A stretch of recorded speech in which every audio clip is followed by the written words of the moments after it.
함께 보시겠습니다. 데살로니가전서 5장 16절에서 18절까지 말씀 우리 함께 한 목소리로 합독합니다. 시작. 하- 쉬지 하기뻐 말고 16절 죄송합니다. 16절에서 18절 함께 읽겠습니다. 시작. 항상 기뻐하라 쉬지 말고 기도하라 범사에 감사하라 이것이 그리스도 예수 안에서 너희를 향하신 하나님의 뜻이니라. 아멘. 아멘. 예, 우리 다 같이 말씀 들고 함께 선포하시겠습니다. 시작. 주의 말씀은 내 발의 등이요 내 길에 빛이 되십니다. 주여 말씀하옵소서. 주의 종이 듣겠나이다. 아멘. 아멘. 예, 오늘은 데살로니가전서 5장 16절에서 18절 말씀 중에 특별히 18절 말씀을 통해서 우리가 믿음으로 사는 삶 세 번째 시간 범사에 감사하라라는 말씀을 함께 나눠보길 원합니다. 오늘날 우리가 하나님 앞에 복을 내려달라고 구하는 사람들은 참 많이 있는데 정작 받은 은혜를 기억하면서 감사하는 사람들은 많지 않음을 보게 됩니다. 이유가 뭘까? 가만히 한번 생각해 보니까 이런 이유가 있는 것 같습니다. 모든 것을 내가 지금 누리는 모든 것을 당연한 것으로 여기기 때문이 아닐까 그런 생각을 해보게 되었습니다. 여러분, 내가 건강한 것은 당연한 것이기 때문에 감사하지 않지요. 하지만 오히려 건강이 무너지고 아프면 이것을 이상한 일 당하는 것처럼 이상하게 여깁니다. 그래서 감사하지 못하는 경우가 얼마나 많이 있습니까? 그런데 여러분, 우리가 이렇게 우리의 삶 가운데 모든 것을 당연하게 여기고 생각한다면 우리는 우리의 삶이 더욱더 불행해진다는 사실을 절대로 잊지 말아야 합니다. 그래서 사단의 계략은 아주 간단합니다. 그것은 하나님이 우리에게 주신 그 은혜를 너 그거 당연히 받아야 되는 거야. 네가 누리는 모든 것들 다 당연한 것이고 우연히 일어나는 것들이야. 그렇게 우리를 미혹하고 있음을 보게 됩니다. 그렇다면 우리가 어떻게 하면 이 사단의 계략을 무력화시키고 영적으로 행복한 삶을 살아갈 수 있겠습니까? 오늘 본문 말씀을 통해서 하나님은 우리에게 이렇게 말씀을 하십니다. 우리 다 같이 한번 선포할까요? 범사에 감사하라. 아멘. 그렇습니다. 여러분, 이 자리에 계신 부모님들 계시지요? 정말 여러분들의 자녀분들이 이 세상 가운데 정말로 행복한 삶을 살아가고 또한 이 세상은 정말 살만한 세상이구나 라는 인식을 가지고 살아가게 하기를 원한다면 자녀들에게 감사를 가르치십시오. 감사의 원리를 가르쳐 주십시오. 이 자리에 계신 우리 어린이들 그리고 우리 모든 학생 여러분들 정말로 부모님의 기쁨이 되고 하나님의 기쁨이 될 뿐만 아니라 또 여러분들의 삶 가운데 늘 행복한 삶이 되기를 원한다면 감사를 믿음으로 선포하시고 범사의 모든 일에 감사하십시오. 그렇다면 우리가 범사에 감사하려면 우리가 어떻게 해야 될까요? 우리가 성경의 원리를 따져서 네 가지 정도로 간단하게 한번 살펴볼 테니까 짧은 시간 동안 집중해서 잘 들어주시길 부탁을 드립니다. 첫 번째로는 환경이나 조건에 관계없이 우리는 감사해야 합니다. 다 같이 한번 따라해 볼까요? 환경이나 조건에 관계없이 감사하라. 아멘. 오늘 본문의 범사에 감사라고 말씀하고 있지요. 이 범사라는 말은 모든 일에 감사라는 겁니다. 그러니까 환경을 따질 수 없지요. 어떤 조건을 따질 수가 없는 겁니다. 모든 일에 감사하는 것입니다. 감사하지 못할 환경과 상황이 있을까요? 그것이 없다라는 것을 전제로 깔고 오늘 본문 말씀은 우리에게 들려주고 있는 것입니다. 먼저 우리는 풍족한 환경에 감사해야 되지요. 사실 우리는 너무나도 풍족한 삶을 살아가고 있습니다. 여러분, 오늘날 사람들이 느끼는 빈곤이라는 것은 절대적 빈곤이 아닙니다. 저 북한 사람들처럼 오늘 하루 먹을 양식을 고민해야 하는 사람은 많지 않습니다. 너무 어려우면 나라에서도 도와주지요. 굶지 않도록 도와줍니다. 그래서 하루하루 굶지 않고 밤이 되면 누울 수 있는 방이 있고, 그러면 우리는 이미 풍족한 삶을 살아가고 있습니다. 그렇기 때문에 그 은혜에 우리는 하나님 앞에 감사해야 된다는 것이지요. 그러면 이렇게 풍족한 것만 감사할 수 있는가? 그렇지 않습니다. 때로는 결핍의 상태, 때로는 여러 가지 궁핍한 환경 속에서도 감사해야 된다는 것이지요. 여러분, 사실 구원받은 성도라 할지라도 항상 건강할 수는 없습니다. 그리고 항상 하는 일이 잘 될 수도 없습니다. 때로는 신앙의 연단을 위해서 궁핍한 환경을 우리에게 주실 수도 있습니다.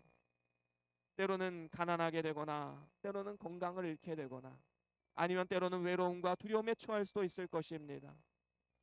그러면 이 궁핍한 환경은 감사의 제목이 될 수 없을까요? 그렇지 않습니다. 사도 바울은 이런 고백을 해요. 빌립보서 4장 12절 말씀 우리 같이 함께 읽어볼까요?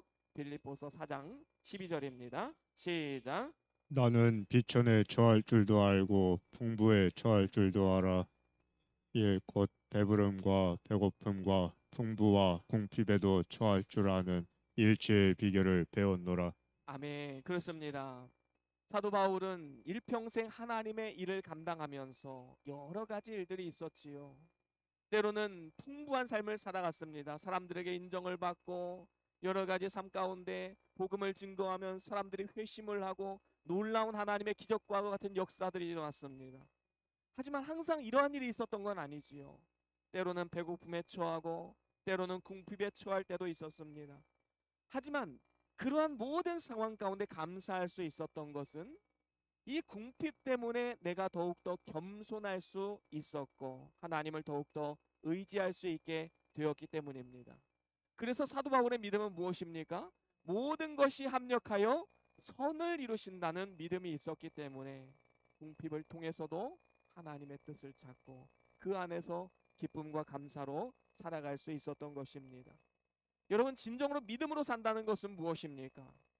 예배 출석 잘하고 주일이 되면 성경 말씀을 손에 들고 교회에 나오는 게 믿음 있는 삶이 아닙니다. 진정으로 믿음 있는 삶은 신앙 자체에 감사하는 것이지요. 환경이나 조건을 따져보지 않고 나에게 주신 은혜를 기억하며 감사하는 것이 진정으로 믿음 있는 삶인 것입니다. 여러분, 신앙생활하면서 건강이 좋아지거나 그리고 어떠한 하는 일이 잘 되고 삶의 여유가 생기고 경제력으로 넉넉해지면 우리는 감사할 수 있지요. 하지만 진정한 믿음은 건강이 좋아지지 않아도 오히려 건강이 더 악화된다 할지라도 그리고 삶이 더욱 팍팍해지고 넉넉해지지 않는 상황 속에서도 감사하는 것이 진정한 믿음이다라는 겁니다. 그래서 내가 진짜 믿음을 가지고 있느냐 이것을 판가름해 보려면 삶에 딱 어려움이 찾아왔을 때 그때 나는 무엇을 바라보고 무엇을 의지하고 무엇을 바라보느냐 바로 거기에 우리의 진정한 믿음이 달려있다라는 것입니다. 삶에 좌절하고 넘어진다면 그건 진정한 믿음이라고 볼 수가 없는 것이지요. 때로는 이해할 수 없는 일을 당한다 할지라도 우리는 감사할 수 있어야 합니다.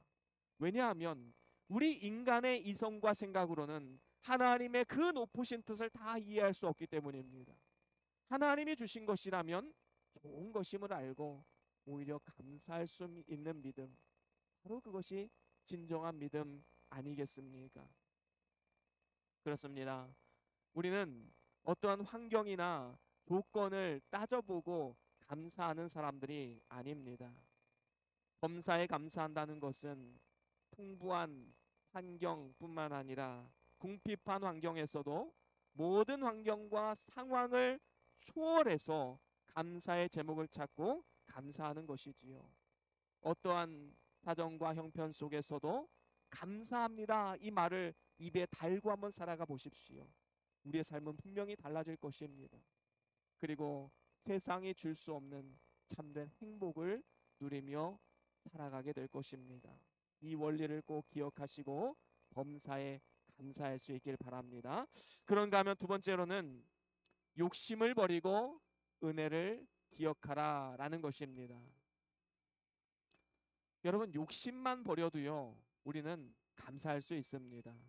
우리 마음 가운데 욕심이 있으면 시험에 들게 되고, 그 욕심이 죄를 낳고 죄가 장성하여 사망을 낳는다라고 말씀했습니다. 다시 말하면 욕심은 결국에는 사망으로 연결된다라는 것이지요. 욕심이 들어오면 큰 것도 작게 보입니다. 하나님이 커다란 은혜를 주셨는데 욕심이란 게 딱 들어오면 에이 이까짓 것 이렇게 되는 겁니다. 이것 가지고 감사하는 건가요? 이렇게 나오는 것이지요. 얼마나 어리석은 인생입니까? 아무리 많은 것으로도 인간의 욕심은 다 채울 수가 없습니다. 언제나 만족하지 못하고 감사하지 못하게 하는 것, 바로 그 욕심을 우리는 버리고 회개하고 이제는 범사에 감사할 수 있는 사람이 되어야 된다는 것이지요. 우리의 삶 가운데 이 욕심을 빼어버리면 그 빈자리를 뭘로 채워야 되겠습니까? 바로 하나님의 은혜로 채워야 합니다. 은혜로 채우려면 우리가 받은 은혜가 무엇인가 하나하나 우리가 한번 따져보고 생각해 보아야 되겠지요. 그래서 그 은혜를 잊지 않고 늘 기억하며 우리의 영혼에 그 감사의 제목들을 채워 나가야 되는 것입니다. 사람은 연약하기 때문에 누구나 어려움을 당하면 하나님 앞에 간절한 기도와 소원을 아뢰을 때가 있습니다. 하지만 인간의 어리석음은 무엇입니까? 그때뿐이다라는 겁니다. 시간이 조금만 지나면 그 은혜를 잊어버리고 벌써 하나님 앞에 원망하고 불평하는 어리석음을 범하는 것이 우리의 연약함 아니겠습니까? 그렇기 때문에 우리는 자주 하나님의 은혜를 꺼내어 보고 감사하고 또 감사해야 합니다. 시편 116편에 보면 시편 기자가 이런 고백을 합니다. 우리 같이 함께 읽어보겠습니다. 시편 116편 12절에서 14절 말씀 같이 읽어봅니다. 시작. 내게 주신 모든 은혜를 내가 여호와께 무엇으로 보답할꼬? 내가 구원의 잔을 들고 여호와의 이름을 부르며 여호와의 모든 백성 앞에서 나는 나의 서원을 여호와께 갚으리로다. 아멘. 그렇습니다. 지금 시편 기자는 하나님의 은혜가 너무나도 사무치게 감사한 겁니다. 그래서 하나님 앞에 서원하고 기도했던 것들이 있는데 이제는 내가 어떻게 해야 될까? 여호와의 모든 백성 앞에서 나의 서원을 여호와께 갚으리로다라고 말씀하고 있습니다. 여러분, 우리는 은혜를 갚을 줄 아는 사람이 되어야 합니다.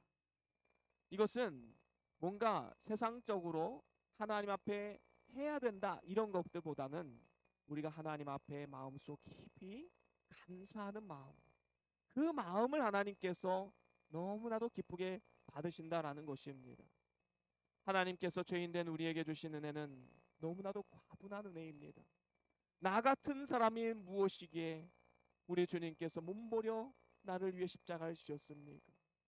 그 은혜가 사무치게 감사하고 고맙기 때문에 우리는 그 은혜를 물에다 새기는 것이 아니라 마음의 신비, 돌판에 새겨서 늘 꺼내어 보고 기억해야 우리는 범사에 감사할 수 있게 되는 것입니다.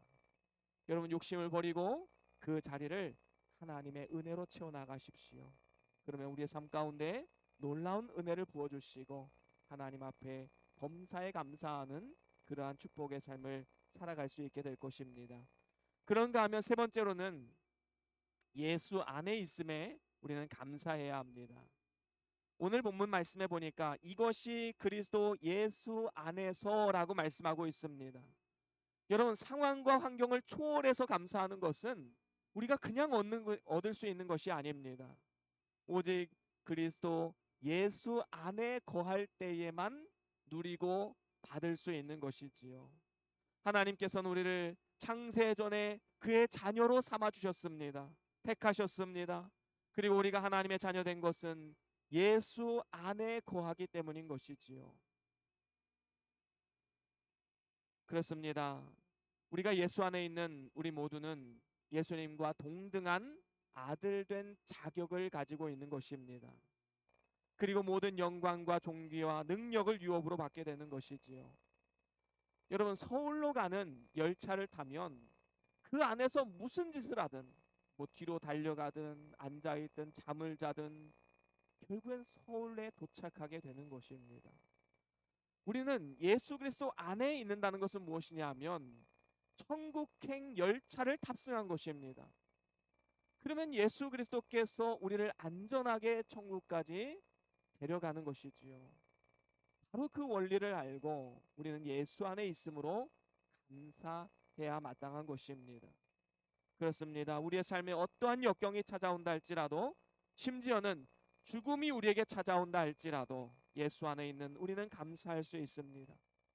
비록 이 세상에서는 좋은 것을 누리지 못한다 할지라도, 비록 이 세상에서는 건강하지 못하다 할지라도 신령한 면에서는 눈에 보이지 않는 은혜와 복을 많이 받아 누리고 있고, 또한 세상이 줄 수 없는 평강을 누리게 하셨습니다. 그리고 우리에게 예비된 영원한 하나님 나라를 꿈꾸며 소망하며 살아가는 놀라운 축복을 우리에게 허락해 주셨습니다. 이것만 생각하면 우리는 감사하지 않을 수가 없지요. 자다가 깨어나서도 감사하고, 밥을 먹다가도 감사하고, 운전하다도 감사하고, 길을 걸어가다도 감사할 수 있는 그런 사람이 되는 것입니다. 그래서 우리는 예수 안에 있는 그 은혜를 절대로 잊어서는 안 될 것입니다. 그런가 하면 마지막으로 네 번째로는 하나님의 뜻이기에 감사해야 합니다.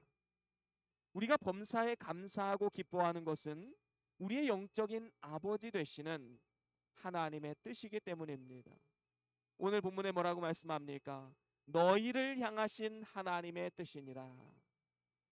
하나님의 뜻은 뭐라고요? 범사에 감사하는 것이 바로 하나님의 뜻입니다. 여러분, 누가복음 17장에 보면 10명의 나병 환자가 나옵니다.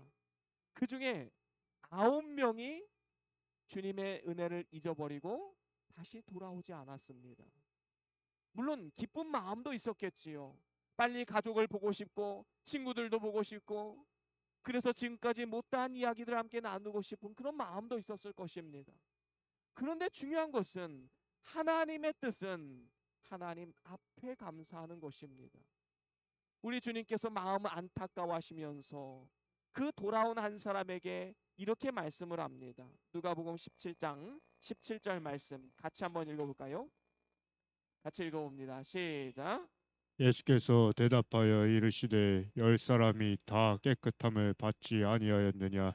그 9은 어디 있느냐? 여러분, 여기서 우리 주님의 탄식 소리가 들리십니까? 오늘 우리들에게 우리 주님께서 말씀하십니다. 9은 어디 있느냐? 우리에게 묻고 있습니다. 혹시 우리가 열의 9이진 않는가? 우리는 생각해 보아야 되는 것이지요. 우리를 향하신 하나님의 뜻은 분명합니다. 그것은 우리에게 베푸신 그 은혜를 잊지 않고 하나님 앞에 감사하는 것이지요. 자녀가 부모님의 뜻이 무엇인지 잘 파악해서 그 뜻대로 순종하는 자녀들은 부모님의 자랑이 되고 부모님의 기쁨이 되는 법입니다. 우리도 하나님의 뜻을 밝히 분별해서 그 뜻을 따라 순종하는 것이 필요합니다. 그게 바로 그 범사에 감사하는 삶이지요.